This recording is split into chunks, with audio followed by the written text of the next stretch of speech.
내가 은혜 베풀 때 너에게 듣고 구원의 날에 너를 도왔다 하셨으니 보라 지금은 은혜 받을 만한 때요 보라 지금은 구원의 날이로다. 아멘.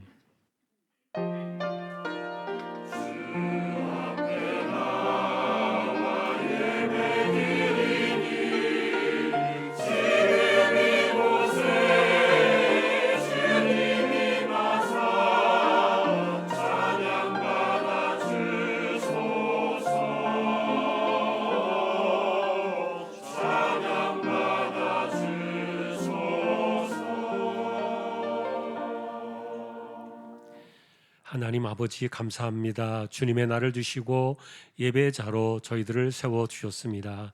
부족한 인생들입니다. 성령님 붙들어 주시고 예배를 통하여 하나님 영광을 받으시옵소서. 예배의 시종을 의탁하오며 존귀하신 예수 그리스도의 이름으로 기도하옵나이다. 아멘.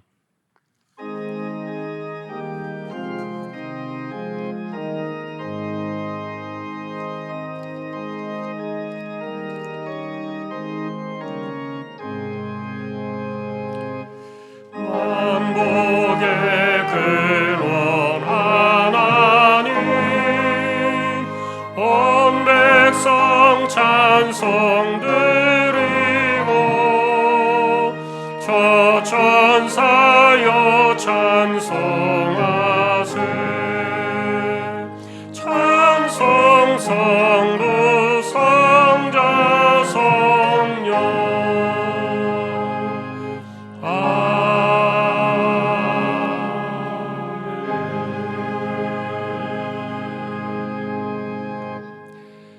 하늘에 계신 우리 아버지여 이름이 거룩히 여김을 받으시오며 나라의 마옵시며 뜻이 하늘에서 이룬 것 같이 땅에서도 이루어지이다. 오늘날 우리에게 일용할 양식을 주옵시고 우리가 우리에게 죄 지은 자를 사하여 준 것 같이 우리 죄를 사하여 주옵시고 우리를 시험에 들게 하지 마옵시고 다만 악에서 구하옵소서. 대개 나라와 권세와 영광이 아버지께 영원히 있사옵나이다. 아멘.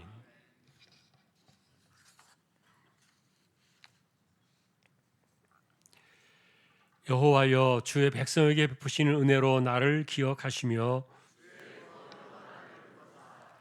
내가 주의 택하신 자기 형통함을 보고 주의 나라의 기쁨을 나누어 가지게 하사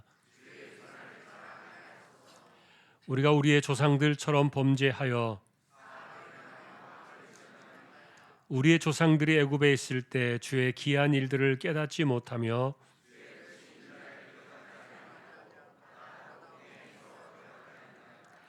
그러나 여호와께서는 자기의 이름을 위하여 그들을 구원하셨으니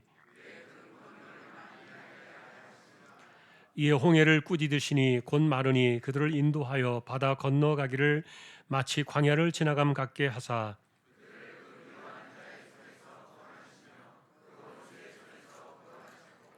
그들의 대적들은 물로 덮으심에 그들 중에서 하나도 살아남지 못하였도다.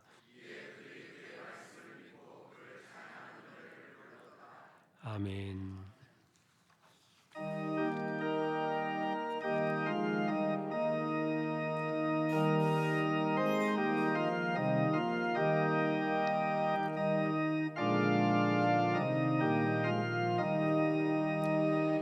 내 주의 보혈을 정하고 정하다 내 죄를 정케 하신 주 날 오라 하신다. 내가 주께로 지금 가오니 십자가의 보혈로 날 씻어주소서. 약하고 추해도 주께로 나가며 힘주시고 내 주함을 곧 씻어주시고 내가 주께로 지금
언제나 변함없이 우리를 사랑하시는 하나님 아버지 감사합니다.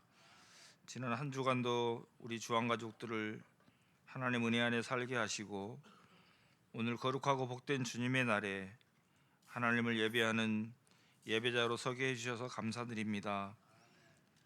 우리 몸과 생각과 또 마음이 성령님께 붙들린 바 되고 심령이 정결하게 되어서 영과 진리로 예배하도록 은혜를 베풀어 주시기 원합니다.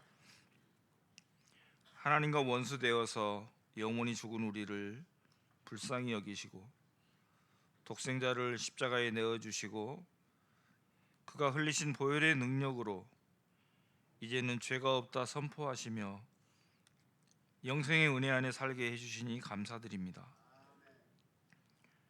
그러나 우리는 여전히 죄악의 습성을 몸에 지니고 있고 또 이전 것은 지나갔으니 보라 새 것이 되었도다. 죄와 사망의 법 아래 있지 않고 생명의 성령의 법 아래 있다라고 늘 말씀해 주시지만 여전히 우리는 옛것을 답습하고 살고 있습니다. 내 안에 또 다른 수많은 나로 인해서 하나님 앞에 범죄하고 세상이 주는 즐거움과 돈과 명예에 사로잡혀서 내 육적 욕망을 채우며 살다가 결국은 세상 나라도 아니고 하나님 나라도 아닌 모든 것을 다 잃어버리는 영적 노숙자로 전락하고 마는 그런 사람들이 한 사람도 없도록 인도하여 주시기를 원합니다. 우리에게 재물이 있다고, 지식이 있다고, 또 신앙의 연조가 길다고, 직분을 지녔다고 수많은 상황에 수많은 가면을 쓰면서 부끄럼도 모른 채 살았던 저희들을 하나님 용서하여 주시고 하나님 앞에 온전히 예배하도록 저희들을 도와주시기를 원합니다. 구원은 믿음으로, 삶은 성령으로의 명제를 가슴에 품고 이제 그리스도 안에 있는 우리를 정죄하지 않으시는 하나님의 영광을 위하여 오직 선하고 온전하신 그리스도를 본받아 착하고 충성된 하나님의 자녀들이 다 되게 해주시기를 원합니다. 겨자씨 천국 잔치를 통해서 하나님 앞에 나왔던 심령들을 우리 하나님께서 붙들어 주시고 주님 곁을 떠나지 않고 그 이름이 하나님의 생명책에 영원히 기록되도록 끝까지 성령으로 견인하여 주시기를 원합니다. 내년에 또 하나님 앞에 헌신하고 충성되어 일할 선한 청지기들을 기억하여 주시고 사나 죽으나 하나님의 영광을 위하여 아멘으로 화답하며 우리는 여전히 부족하지만 모든 일에 능히 감당할 만한 지혜와 능력을 주시는 하나님께 기도하며 잘 감당하도록 붙들어 주시기를 원합니다. 김포 주한교회 또 미얀마 양문 주한교회 네팔과 캄보디아 그의 선교지에 하나님께서 세우신 종들을 기억하여 주시고 또 우리 교회 주일학교와 작년에 이르기까지 부흥의 불길이 들불처럼 일어나도록 은혜를 베풀어 주시기를 원합니다. 말씀을 선포하시는 담임 목사님께 성령으로 충만하게 역사하여 주시고 또 피곤하지 않도록 새 힘을 허락하여 주시고 목회의 모든 여정에 하나님께서 은혜로 인도하여 주시기를 원합니다. 선포되는 말씀이 우리의 삶에 썩은 것을 도려내는 검이 되게 해주시고 때를 따라서 성령의 열매들을 풍성하게 또 폭발적으로 맺어지게 하는 마중물이 되게 하여 주옵소서. 할렐루야 찬양대와 오케스트라의 찬양이 기쁘게 받아주시고 언제나 기쁨과 감사함으로 감당하도록 은혜를 베풀어 주시기를 간절히 원합니다. 하나님 아버지, 우리에게 사랑하는 마음을 주시고 우리는 늘 거울과 같은 존재가 되게 해주시기를 원합니다. 그리스도를 본받아 그리스도를 드러내며 살아가는 저희들이 되게 해주시기를 간절히 원합니다. 부끄러움과 염치를 불구하고 또 우리 하나님 앞에 강청하는 기도에 응답해 주시는 전능하신 하나님의 손이 우리 모든 심령들 가운데 임하시기를 간절히 원하오며 우리 삶의 주인 되시는 예수님의 이름으로 기도드리옵나이다. 아멘.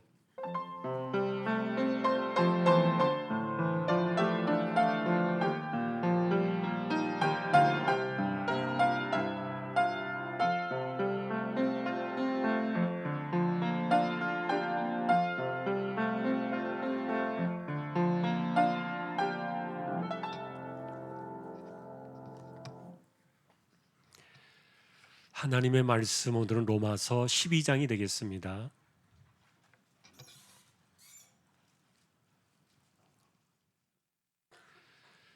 로마서 12장 1절과 2절 두 절만 합독하겠습니다.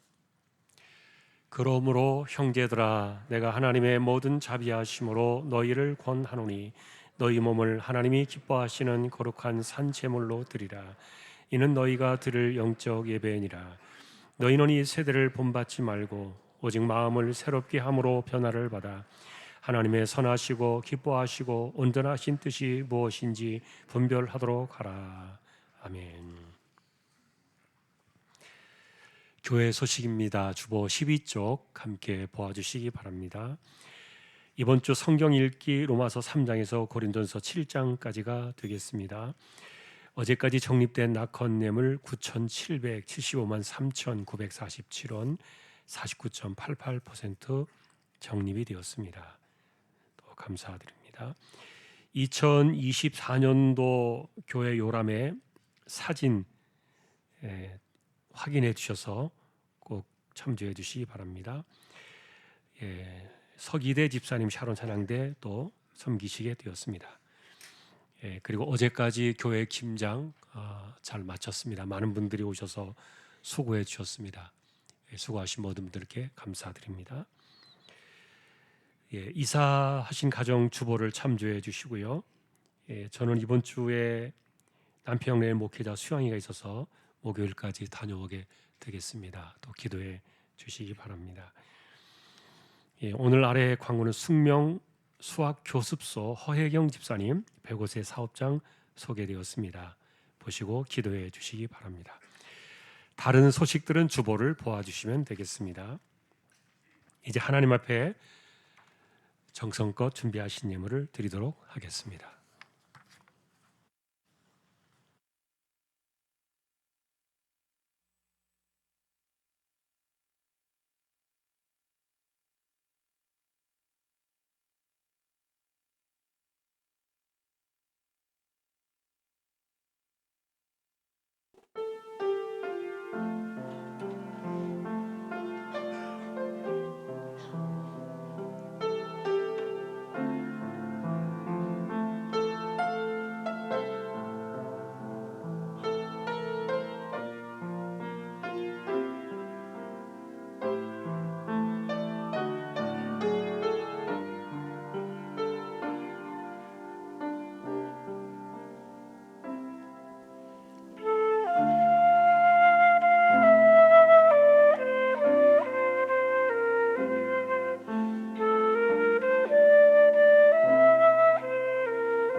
복음밖에 없음을 또 찬양으로 영광을 돌렸습니다. 감사합니다.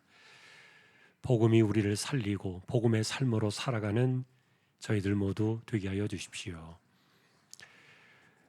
오늘도 우리에게 드릴 수 있는 마음과 그리고 물질을 주셔서 감사합니다. 중심을 드리기를 원합니다. 하나님께서 기억해 주시고 이 땅을 살아가는 우리 조항의 식구들 믿음으로 하나님만 신뢰하며 이렇게 기도의 무릎으로 이마에 땀 흘려가며 신실하게 살아갈 수 있기를 원합니다. 하나님의 것을 구별했습니다. 주일헌금 10의 1조입니다. 목적을 따라 선교, 구제, 장학, 차량, 보이지 않는 가운데 드려지는 낙헌, 예물 있습니다. 또 여기에 감사를 드립니다. 주님 중심적인 삶을 사는 가정이 되게 하소서. 대신방 감사합니다. 성령 안에서 평생 기도하며 사는 삶이 되게 하소서. 범사에 감사합니다.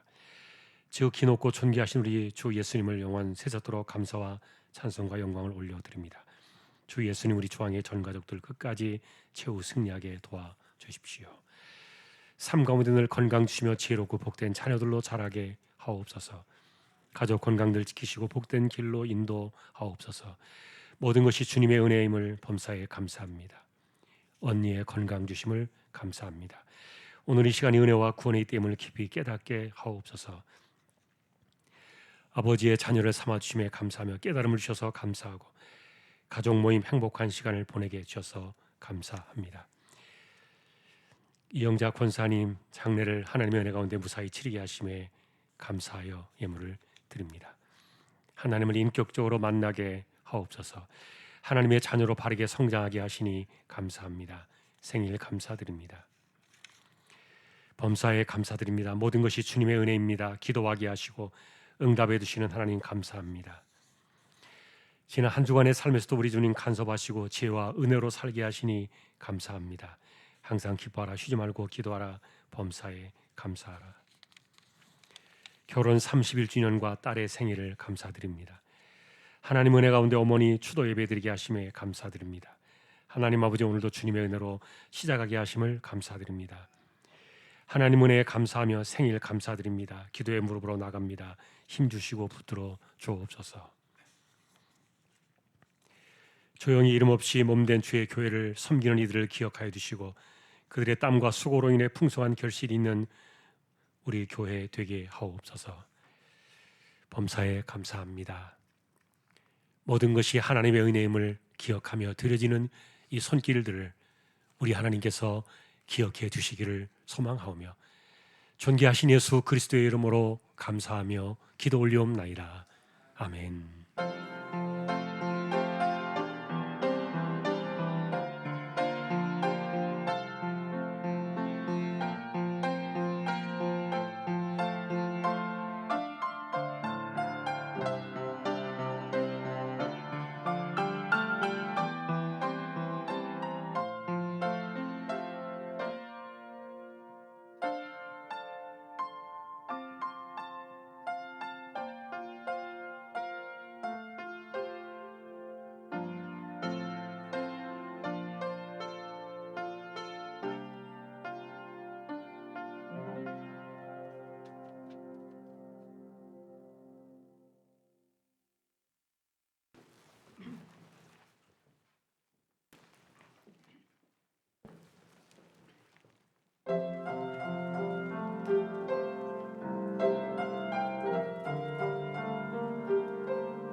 소리로 영광의 주 찬양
하나님 감사합니다. 오늘도 세워두신 종들을 통하여 찬양으로 영광을 받으셨습니다. 감사합니다. 하나님, 이제 말씀 앞에 서려고 합니다. 부족한 종과 저희 모두를 말씀으로 충만하게 인도하여 주십시오. 존귀하신 예수님의 이름으로 기도합니다. 아멘. 평안하셨습니까? 오늘도 말씀 앞에 서게 된 저와 여러분들에게 주님의 평강이 함께 하시기를 예수님의 이름으로 축복합니다.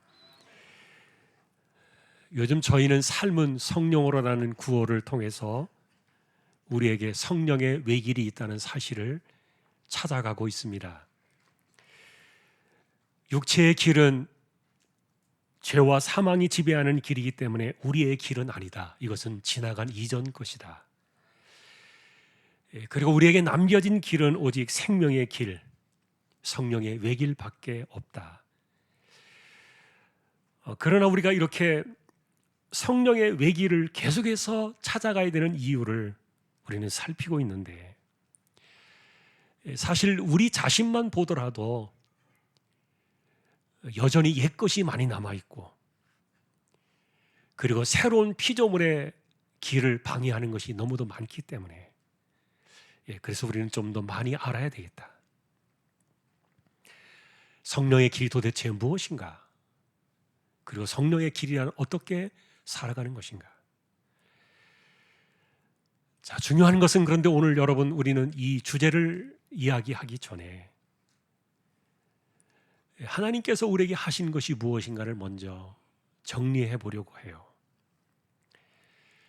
만일에 우리가 우리의 힘으로 이 생명의 길에 올라서게 하셔야만 했다면, 이 길로 올라서기 위해서 우리는 얼마나 많은 뼈를 깎아야 했는가, 그리고 얼마나 많은 피땀을 흘려야 했는가. 아마도 이런 것들을 가르쳐주지 않을지라도 그랬다면은 이 성령의 길이 뭔가를 조금은 더 이해를 할 수 있었지 않았을까. 자, 그런데 십자가의 복음은 하나님의 아들을 십자가의 죗값으로 내어주신 그 사건을 통해서 우리를 그냥 단숨에 지나간 옛것으로부터 새로운 피조물로 한숨에 올려 세우신 겁니다. 여기에는 나의 노력도 없고, 나의 수고도 없고, 어떤 희생도 없었고, 어떤 조건도 하나 없이 단번에 우리를 생명으로 올려 세우신 길, 이것이 성령의 길이었던 거예요. 자, 하나님의 은혜가 이러하다 보니까 우리 앞에 놓여진 이 성령의 길에 대한 이 은혜의 과정들은 선결제 후 처리의 방식으로 되어 있어서 우리가 많이 우둔해진 것도 있다. 예를 들면 여러분, 십자가로 먼저 우리를 새로운 피조물이 되게 하신 이것이 하나님의 선결제의 방식이요. 그리고 이것을 서서히 시간이 지나면서 깨닫게 하시는, 그래서 우리가 정신을 차리고, 아, 이게 아니구나, 우리 이렇게 살아야 되는구나, 나는 누구구나, 이런 것들이 후처리의 방식인데, 이렇게 여러분 사실은 순서가 바뀌었다는 거예요. 만일에 우리가 이런 하나님의 방식을 세상의 원리대로 이해한다면,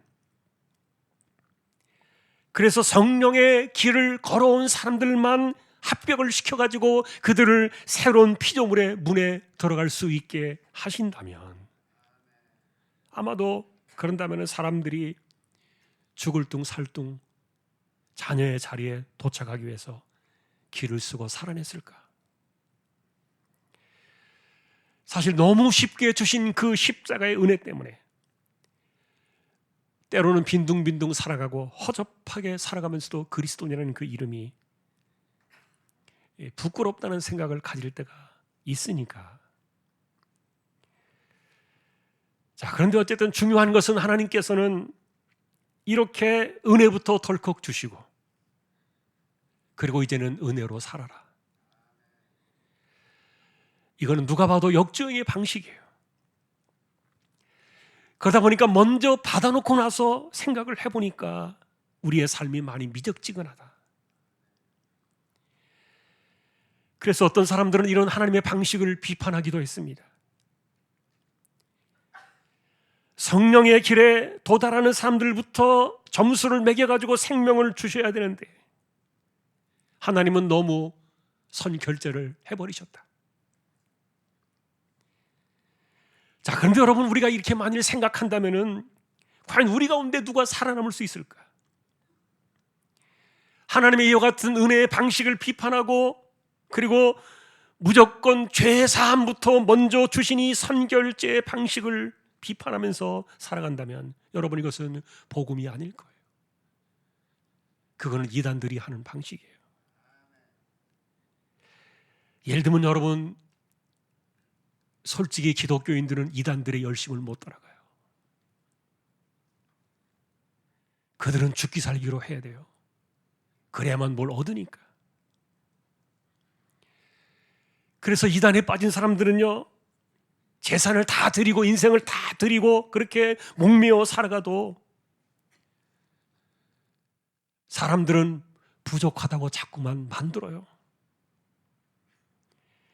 그래서 뭔가를 얻기 위해서 그렇게 해야만 한다고 가르치기 때문에 이건 복음이 아니라는 거예요. 놀랍게도 우리에게 십자가로 주신 이 은혜의 사건의 이 복음은요, 언제나 선결제의 방식이에요. 아무것도 보지 않으시고 그냥 은혜부터 주셨습니다. 그리고 서서히 우리로 하여금 이것을 깨닫게 하신 거예요. 성령의 외길이 있다. 이것이 후처리의 방식인데, 그러다 보니까 우리의 신앙이 죄사함의 깊이를 깨달을수록 은혜의 깊이가 깊어지는 만큼 우리의 삶 속에 내가 살아가야 될 이런 후처리의 방식이 있구나, 이런 것들을 서서히 알아가는 건데, 그런데 이런 것들을 어떤 사람들은 사실은 급격하게 깨달아가는 사람들도 있어요. 그분들은 정말 인생에서 깊은 죽을 길을 돌아 나온 사람들이 그럴 거예요. 바울도 그 중에 하나였고요. 예를 들면 여러분들은 삶과 죽음의 갈림길을 돌아 나온 사람들이 있다면, 아니면 지금도 인생의 벼랑 끝에서 삶을 살아내야 되는 그런 분들이 있다면, 그들이 하나님을 향해서 가지고 있는 특별한 마음은 잘 이해하지 못하실 수도 있을 거예요. 이게 오랜 세월 신앙으로 살아온다고 터득되는 게 아니에요. 자신의 인생 속에서 절망의 깊은 늪 가운데 겨우 숨통만을 열어놓고 예수 때문에 숨을 쉬며 살아갈 수밖에 없는 이런 분들의 영적인 애절함은요, 이게 배워서 되는 게 아니라는 거예요. 여러분, 사실 주님은 우리에게 기도를 선물로 주셨다 그랬잖아요. 그런데 이 기도를 선물로 주셨는데 누가복음은 이 기도의 성격을 이렇게 이야기해 주었어요. 그 기도는 무엇과 비례하느냐? 애절함과 비례한다. 예를 들면은 친구의 집을 밤늦게 두드리면서 떡 3덩이를 빌려야만 했던 그 친구의 애절함의 이야기를 여러 번 보셨을 거예요. 성전에 올라가서 가슴을 치며 나는 죄인으로서이다, 나를 불쌍히 여기소서 가슴이 저리는 기도를 드렸던 세리를 보셨을 거예요. 아니면 여러분, 무시와 굴욕을 감수해내면서도 끝까지 악한 재판장을 홀로 이겨내야 했던 한 과부의 애틋한 심정도 여러분이 보셨을 거예요. 누가는 이런 것들을 정리하면서요, 기도는 이런 거야 가르쳐 주었어요. 오죽하면 여러분, 이 애절함의 그 진수를 이야기하면서 예수님의 겟세마네 기도를 누가는 소개해 주었어요. 그리고 그는 것을 표현하기를 예수님의 그 땀방울이 피와 같았다.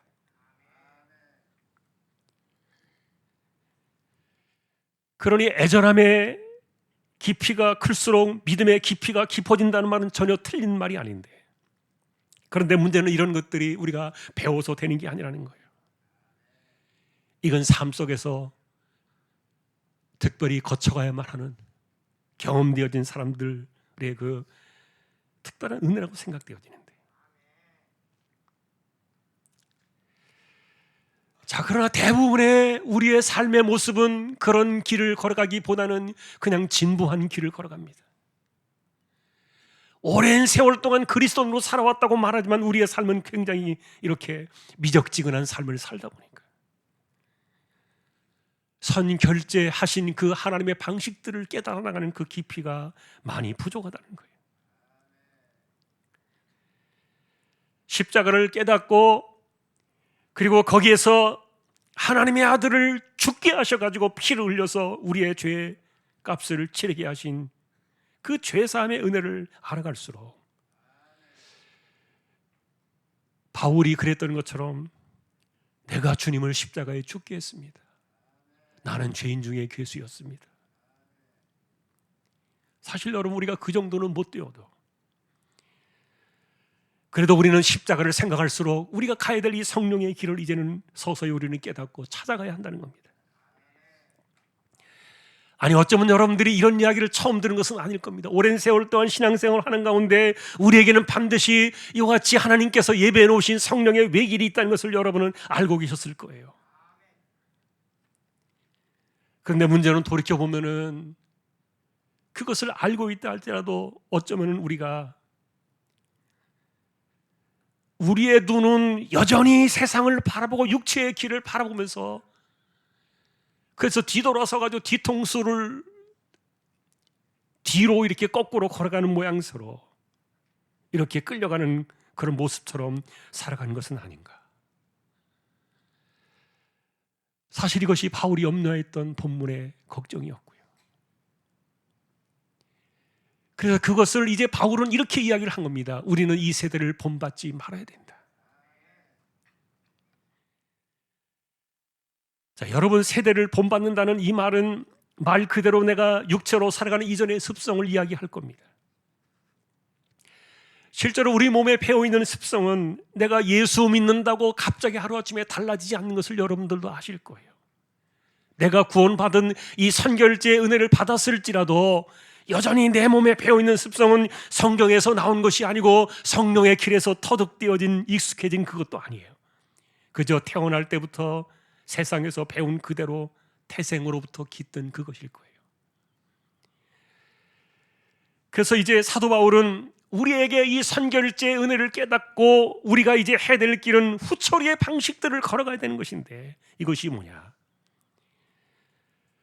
그것을 바울은 우리의 삶이 이제는 산 제물로 하나님께 드려야 되는데 이것이 영적 예배다. 그래서 여러분, 바울은 우리의 삶을 산 제물이라고 표현했는데요. 사실은 산 제물이라는 이 단어는 모순이잖아요. 제물은 왜냐하면 죽어야만 드려지는 것이기 때문에, 그런데 살아있는 채로 제물은 될 수 없는데, 이것은 그래서 바울이 우리의 인생 시간을 의미한다는 것을 우리는 알고 있어요. 그런데 그리스도인으로 살아가는 그 인생을 바울은 산 제물처럼 드려야 된다. 이것이 영적 예배다. 이렇게 이야기했는데, 그러면서 그러면 그것이 도대체 뭘까? 2절에서 한 번 더 그것을 풀어주었어요. 자, 우리가 2절의 내용을 정리하기 전에요, 바울은 사실 로마서 11장까지 오기까지 그가 정리한 내용을 요약해 보면 이런 거예요. 하나님 우리에게 이신 칭의의 은혜를 주셨다. 우리는 아무것도 한 것이 없지만 하나님의 아들이 나를 대신하여 십자가에 죽으셨다는 그 믿음 하나만 보시고서 우리를 단번에 옛것에서 새로운 피조물로 한숨에 올려주셨다. 이 은혜의 사건을 선결제의 방식으로 11장이라는 긴 시간 동안에 할애를 하면서 써내려왔다는 거예요. 그리고 사실 이 길은 구약의 수많은 수천 년의 그 이스라엘 백성들이 뼈를 깎는 헌신과 땀 흘림의 대가를 얻을지라도 결코 올라설 수 없던 길이었다. 엄밀히 말하면 여러분, 구약은 이 생명의 길로 올라서는 것을 그들이 알기는 했습니다. 왜냐하면 율법을 통해서. 그러나 아무도 율법을 통해서 구약 역사 수천의 세월 동안에 이 생명의 길에 자신의 힘으로 올라선 사람들은 아무도 없었던 거예요. 그래서 하나님의 아들 그리스도가 세상에 오시기까지 성령의 길에 성공적으로 올라선 사람들이 아무도 없었다는 건데, 그러다 보니까 이 엄청난 생명의 길 속에 우리가 깨닫기도 전에, 내가 도대체 무슨 일이 내 안에서 일어나고 있는지도 알기도 전에 하나님께서는 그저 내가 들은 십자가의 은혜 그 하나를 붙잡고 이신칭의 단 한 번의 믿음을 드렸더니 하나님께서는 그것으로 우리를 이 생명의 길로 단숨에 올려주셨다. 이것이 선결제의 방식으로 바울이 로마서를 쭉 정리해왔던 내용들인데, 그런데 여기에는 하나님의 후회하심이 없다는 거예요.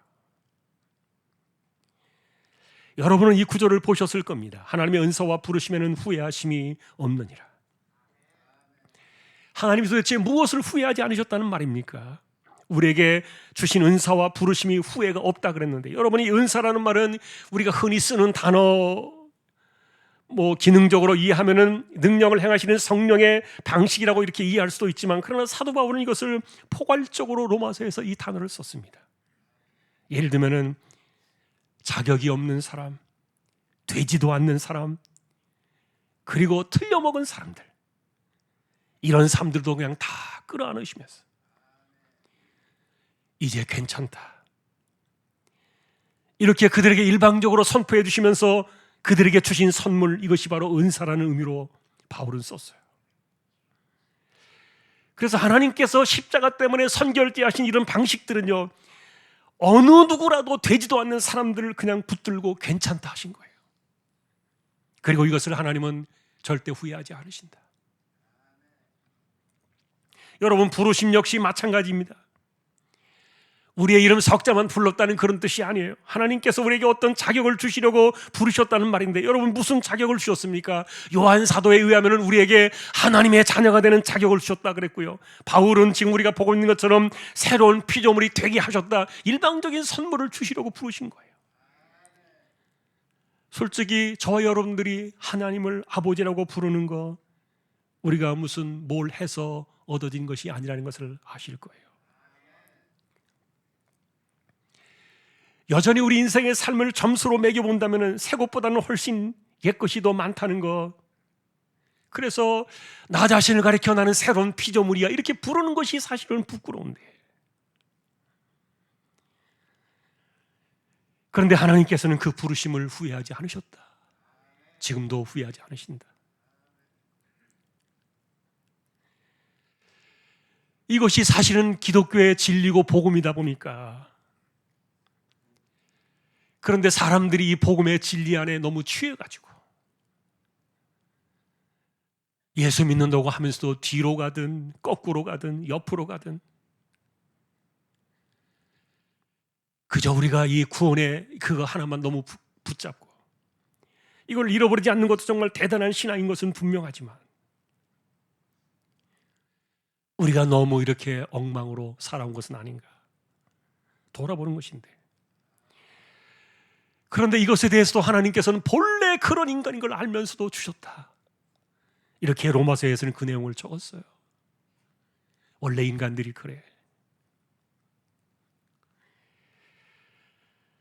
자, 그래서 하나님께서는 이렇게 이런 것들을 알면서도 이런 선결제의 방식으로 십자가 때문에 우리에게, 우리가 알든 모르든 간에 우리가 정말 개걸음을 하듯이 이렇게 갈팡질팡하며 살아가든지 간에 어떻든지 간에 하나님께서는 우리에게 주신 이 선물, 은사와 부르심에는 모든 것이 주로 말미암고 모든 것이 주께로 돌아가는 것처럼, 이 영광과 생명과 구원과 은혜와 은사와 이 모든 것들도 하나님께로부터 나와서 하나님께로 돌아가는 것이기 때문에 우리는 그 안에서 이렇게 그냥 그 안에서 은혜로 살아갔던 것이죠.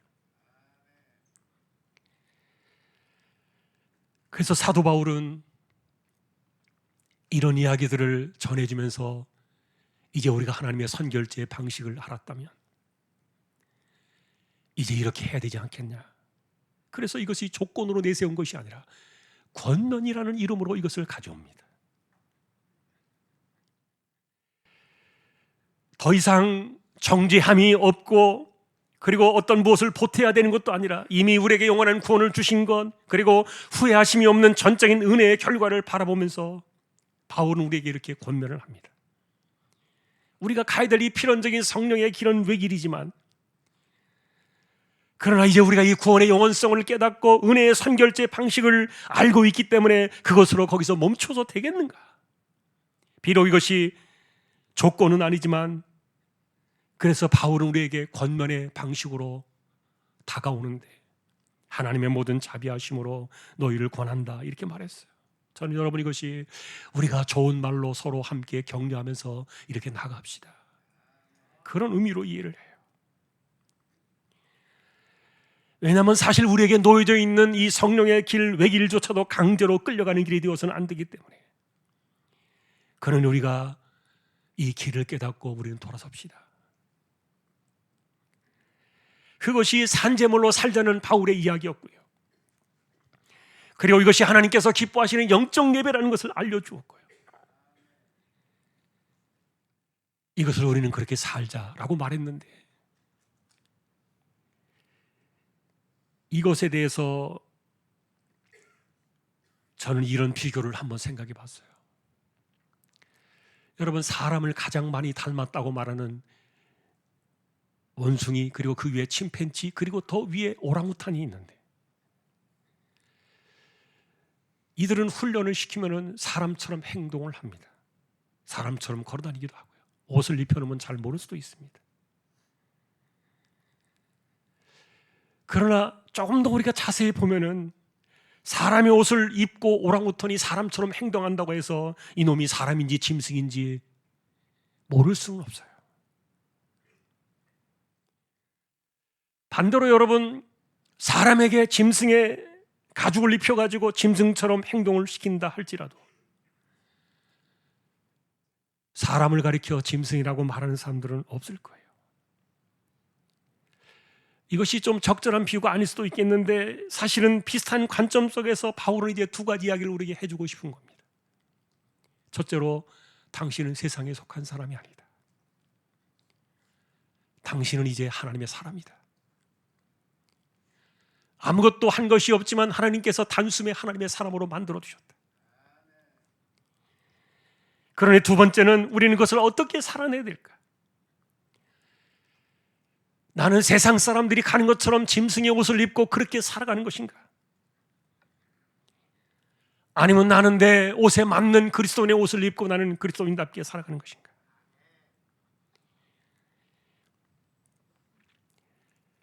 여러분, 저는 이것을 그래서 이렇게 표현하고 싶어요. 그리스도인들이 이 세대의 옷을 입고 살아간다면 그것은 마치 사람이 오랑우탄의 옷을 입고 살아가는 어색한 비그리스도인의 모습일 것이다. 여러분, 실제로 비그리스도인들 가운데는요, 그리스도인들보다 더 잘하는 사람들이 있어요. 그리고 법 없이도 살아간다고 생각하는 그런 사람들이 교회 안에보다 더 바깥에가 더 많을 수도 있어요. 그러나 그들은 그렇게 산다 할지라도 그리스도인이 되는 것은 아니에요.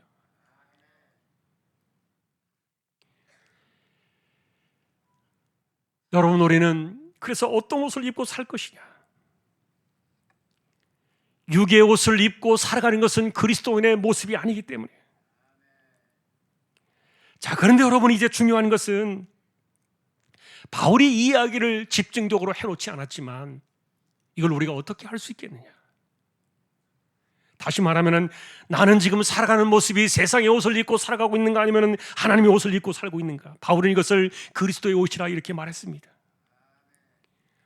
이것을 분별하는 기준으로 바울이 전해준 것은 하나님의 선하시고 기뻐하시고 온전하신 뜻을 분별하는 것이다.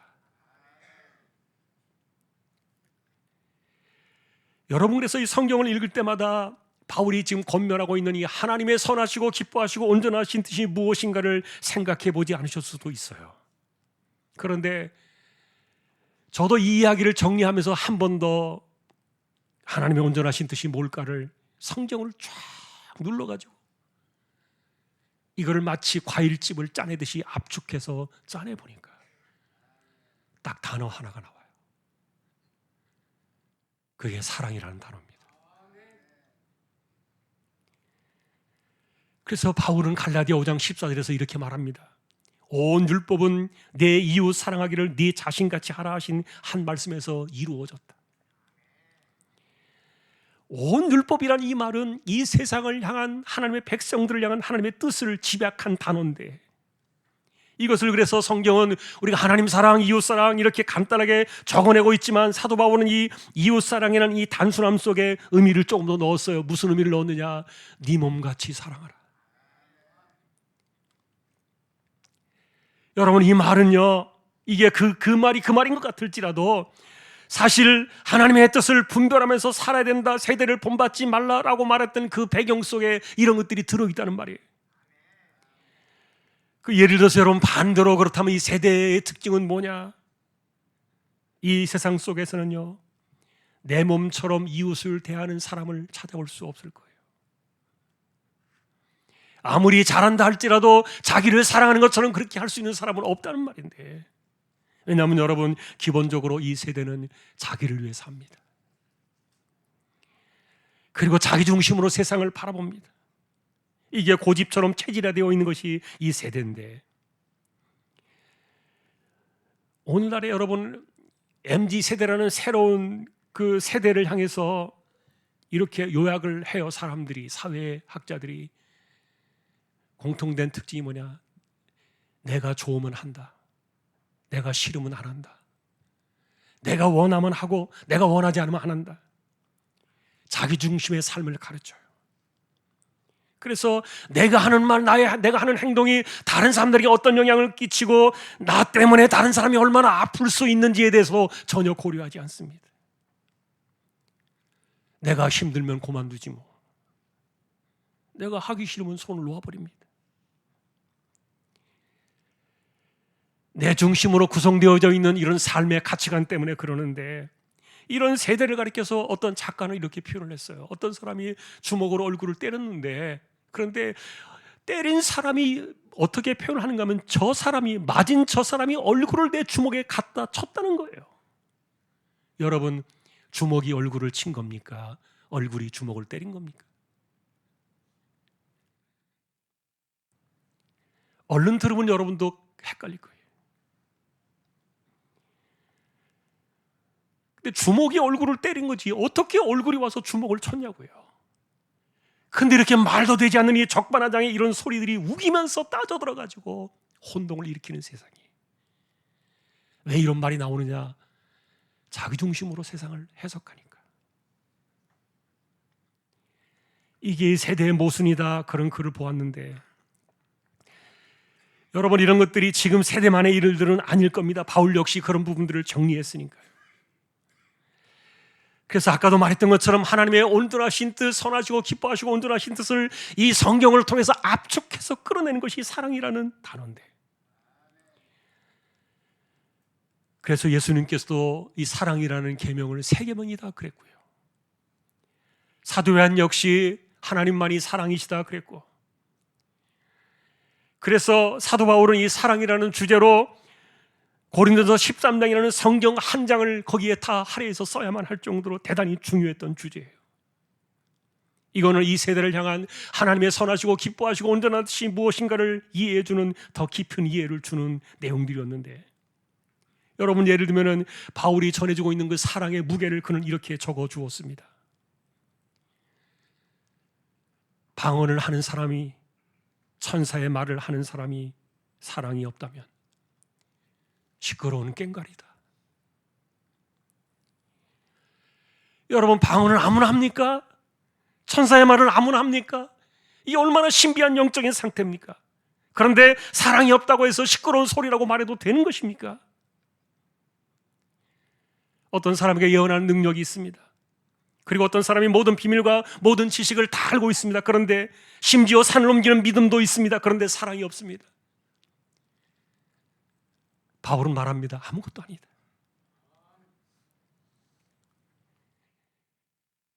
그런데 여러분, 생각해 보십시오. 방언이 얼마나 아무나 할 수 있는 일도 아니고, 천사의 말도 마찬가지고, 예언의 능력이나 모든 지식이나 산을 옮기는 믿음들, 이런 것들이 얼마나 귀한 성령의 은사입니까? 그런데 아무것도 아니라고 말할 수 있는 겁니까? 심지어 어떤 사람이 자기 재산을 다 바쳐서 구제에 참여를 하고 자신의 인생과 몸을 불태워서 드리는 그런 헌신이 있을지라도 그가 사랑이 없다면 아무런 유익이 없다. 여러분, 이렇게 말도 되지 않는 논리라고 생각되는 이것에 여러분 동의할 수 있습니까? 도대체 성경에서 이야기하는 하나님의 사랑이, 우리에게 말해주는 이 사랑이 도대체 뭐기에 이렇게 다 뒤집어도 되는 것이냐고요. 그래서 바울은 그럴 만한 이유들을 적어 내려가면서 더 이렇게 이야기합니다. 만일에 지금 제가 이렇게 반발을 했던 것처럼 우리가 이 사랑의 무게를 느끼기 힘들어하고 있다면 분명히 우리는 바울이 그 다음에 이야기했던 그런 삶을 살아오지 않았을 거예요. 예를 들면 이렇게 되는 겁니다. 여러분, 오래 참는 삶을 살려고 얼마나 애를 썼습니까? 온유하며 시기하지 않는 마음을 가지려고 얼마나 애를 썼습니까? 자랑하지 않고 교만하지 않고 무례히 행하지 아니하고 자기의 유익을 구하지 않으려고 얼마나 힘들게 살아오셨습니까? 성을 내지 아니하며 악한 것을 생각지 않으며 불의를 기뻐하지 않으며 진리와 함께 기뻐하고 모든 것을 참으며 모든 것을 믿으며 모든 것을 바라며 모든 것을 견뎌내기 위해서 힘든 그리스도인의 길을 걸어오셨나고요. 이런 것에 대해서 바울은 예외가 없다는 사실을 말하기 위해서 모든이라는 단어를 썼는데, 그러니 이 세대를 향한 하나님의 선하시고 기뻐하시고 온전하신 뜻이 이것을 분별하라 하신 이 말씀의 본질을 우리가 생각한다면 바울은 이것을 아마도 내 몸같이 사랑하라는 이 한 구절에 이것을 담았을 겁니다. 왜냐하면 다른 서신에서 그 내용을 담고 있으니까요. 다시 말하면 선결제 십자가의 은혜를 깨닫는 사람은 절대로 자신을 위해 살지 않는다는 거예요. 여러분, 이것은 나의 삶 존재 자체가 누군가를 위해 살아갈 수 있도록 만들어지도록 하나님이 우리를 이렇게 부르신 길이다. 내가 살아가는 이유가 뭔가, 그 존재의 본질에 대해서 분별하라는 그런 의미로 바울은 우리에게 도전을 합니다. 사실 예수님께서는 이제는 너희를 위해 살지 말고 나를 위해 살아라, 그렇게 말씀해 주셨는데, 그래서 그렇게 사는 사람이 양과 염소를 가르는 그날에 내 우편에 서게 될 것이다. 그런데 이들을 어떻게 할 수 있습니까? 어떻게 누가 자기를 위해 살지 않고 어떻게 주님을 위해 사는 사람에게 어떻게 가릴 수 있습니까? 목마른 사람에게 마실 것을 주고, 줄인 사람에게 먹을 것을 주고, 갇힌 사람을 돌아보고 아픔에 누운 사람의 상처를 싸매주는 이들을 돌아보는 이들이라고 말씀하셨는데, 근데 여러분, 이게 어쩌다가 한번 내가 시간 내서 그렇게 해보는 사람들을 말하는 게 아니에요.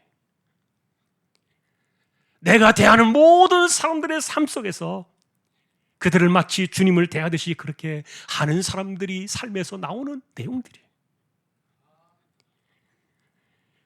그러니 마태복음 25장에서 주님은 그런 이야기들을 전하면서 누가 이들을 나처럼 그렇게 대할 것인가? 누가 이와 같이 나의 마음을 가지고 그들에게 이런 일들을 할 수 있을 것인가? 그런 사람들이 곧 내게 한 것이다. 그리고 그런 사람은 반드시 나의 우편에 서게 될 것이다. 여러분, 지금 바울이 우리에게 말해주고 싶었던 이런 길들은요, 사실은 후처리의 이런 방식들은 조건이 아니에요. 그러나 이것은 우리가 가야 될 권면의 길이지만 우리가 반드시 가야 될 성령의 외길이라는 거예요. 왜냐하면 이것이 우리를 향하신 선하시고 기뻐하시고 온전하신 하나님의 뜻이기 때문에, 그리고 이것이 산 제사로 살아가야 되는 우리들의 영적 예배이기 때문에 그래요.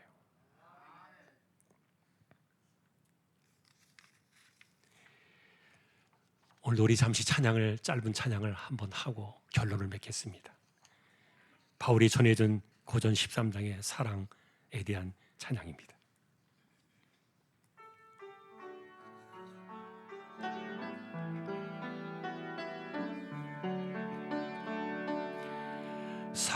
사랑은 언제나 오래 참고, 사랑은 언제나 온유하며, 사랑은 시기하지 않으며,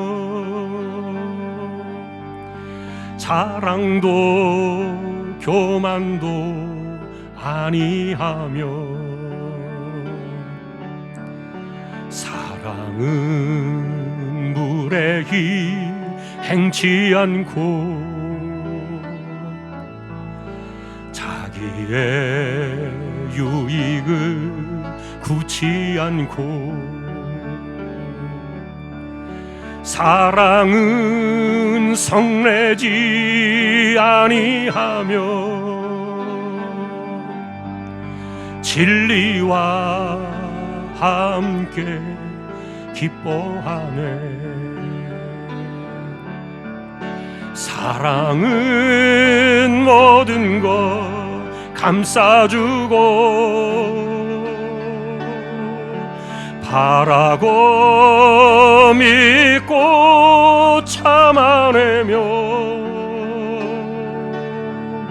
사랑은 영원토록 변함없네. 믿음과 소망과 사랑은 이 세상 끝까지 영원하며 믿음과 소망과 사랑 중에 그 중에 제일은 사랑이라. 그 중에 제일은 사랑이라.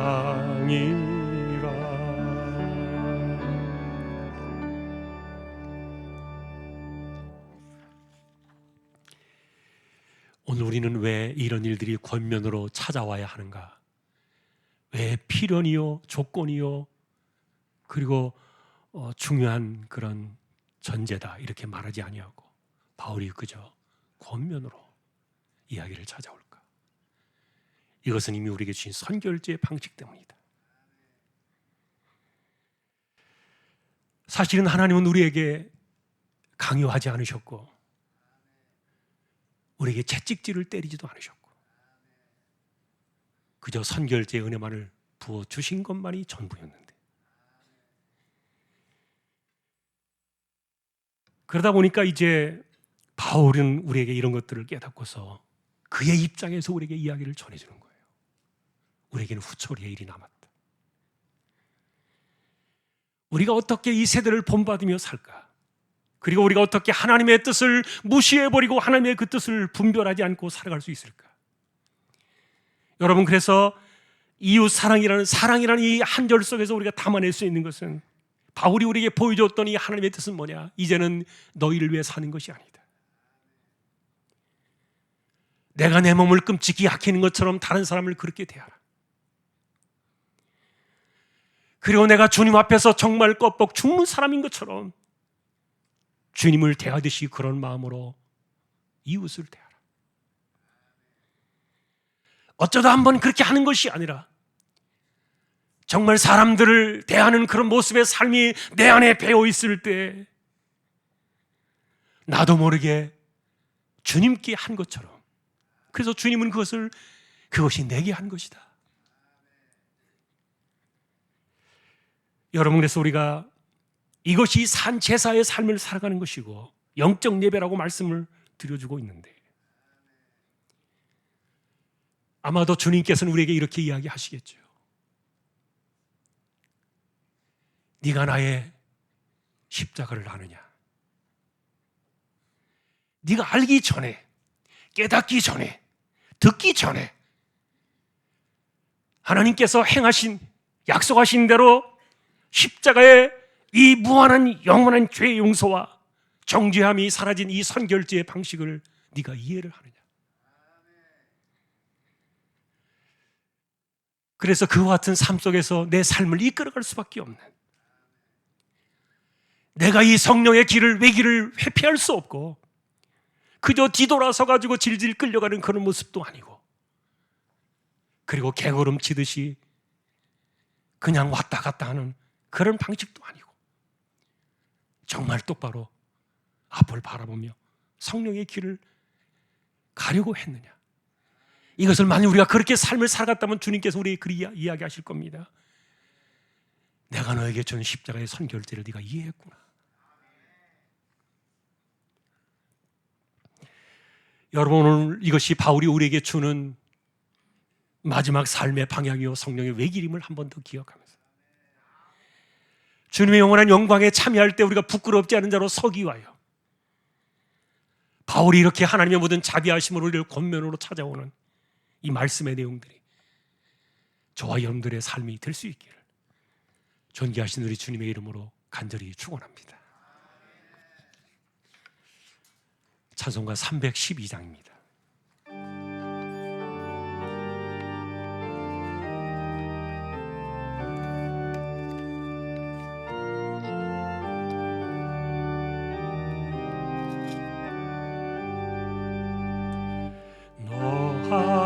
하나님께 이끌리어 일평생 주만 바라며 너 어려울 때 힘주시며 언제나 지켜주시리.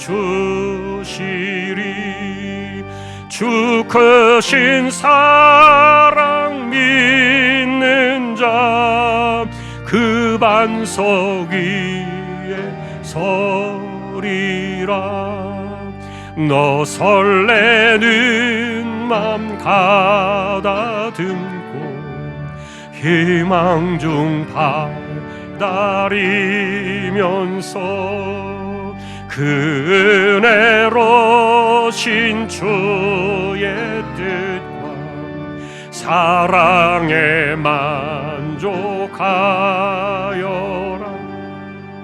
우리를 불러주신 주 마음에 소원하신다. 주 찬양하고 기도하며 내 본분 힘써 다하라. 주 약속하신 모든 은혜 내게서 이루어지리라. 참되고 의지하는 자 주께서 기억하시리.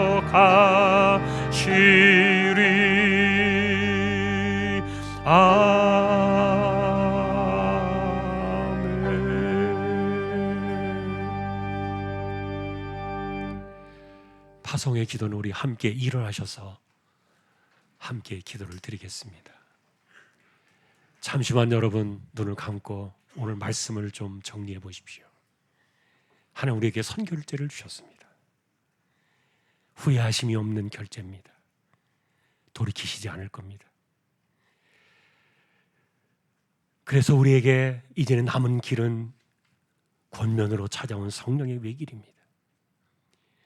점수를 매기지 않습니다. 하나님은. 그리고 시험을 보지도 않습니다. 그저 선결제 은혜를 깨닫는 만큼 우리가 이 길로 올라서도록 감동을 주십니다. 우리가 가야 할 길입니다. 주여 이제는 개걸음하지 않게 해주십시오. 주여 이제는 뒤통수로 거꾸로 걸어가지 않게 해주십시오. 정확하게 성령의 길을 가게 해주십시오. 우리의 기도가 되어야 할 겁니다. 우리 잠시 기도할 때 앞으로 우리 가볍게 손을 들고요. 두 손을 가볍게 들고 주여 한 번만 외치고 기도로 나가겠습니다. 주여 하나님 아버지, 우리에게 주신 하나님의 값없이 먼저 주신 십자가의 은혜, 후회함이 없으신 결제의 방식으로 우리에게 주신 이 놀라운 은혜, 이와 같은 일들을 통해서 은혜를 깨닫고 거둬주신 그 의미들을 우리가 깨달아 알아갈 때 내가 가야 할 길이 무엇인가를 깨닫고 바울이 권면했던 것처럼 우리가 가야 할 성령의 길이 있음을 기억하며 이것이 이 땅을 향한 우리를 향하신 하나님의 선하시고 기뻐하시고 온전하신 뜻임을 분별하며 우리에게 말씀해 주신 대로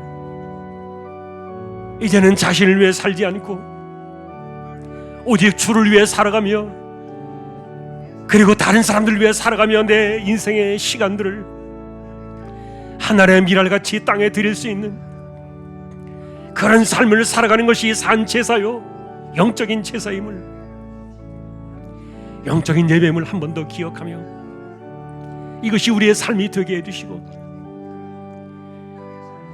우리가 정말 정확하게 눈을 떠서 성령을 바라보며 성령의 길을 향해 나아갈 수 있도록 지켜주시고 오직 듣고 순종하는 것에 우리의 마음을 드리기에 부족함이 없도록 하나님 역사하여 주옵소서.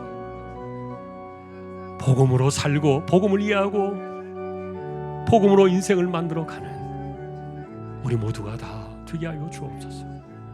감사합니다 하나님.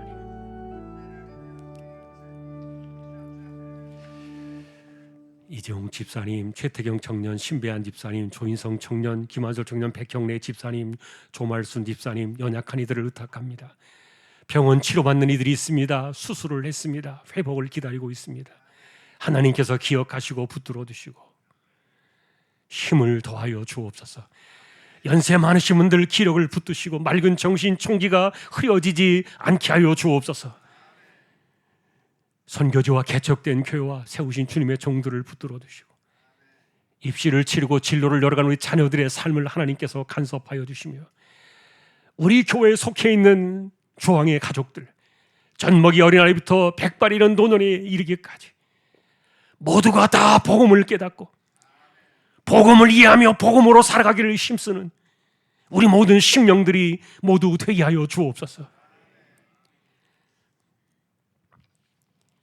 이 땅을 살아가는 가운데 주님이 주셨던 기도의 선물, 이제는 너희가 구하지 않았으나 이제부터는 나의 이름으로 아버지께 구하라.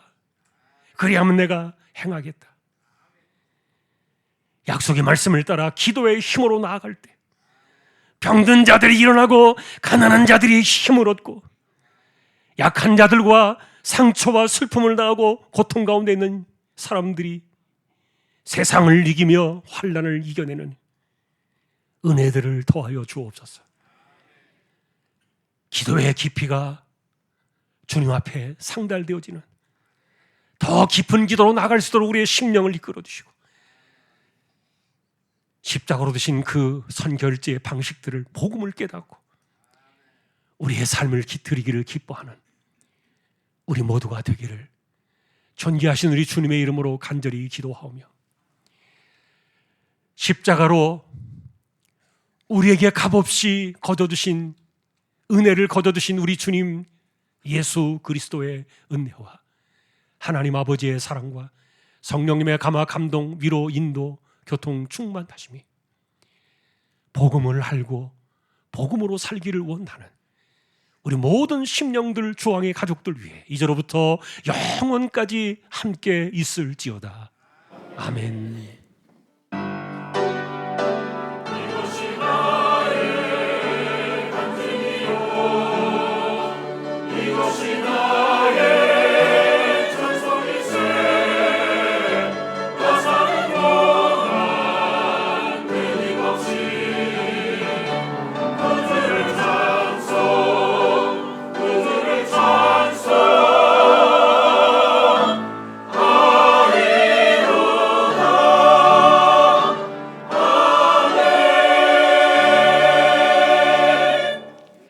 한 주도 승리하시기를 주님의 이름으로 축복합니다.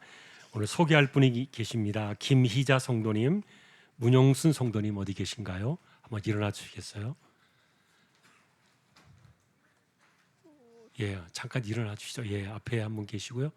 또 저 뒤에 계십니다. 감사합니다. 우리 환영의 박수 하십시다. 감사합니다. 믿음에 꼭 승리가 있기를 축복합니다. 예, 우리 교제 찬양은 1절 한 절만 하겠습니다.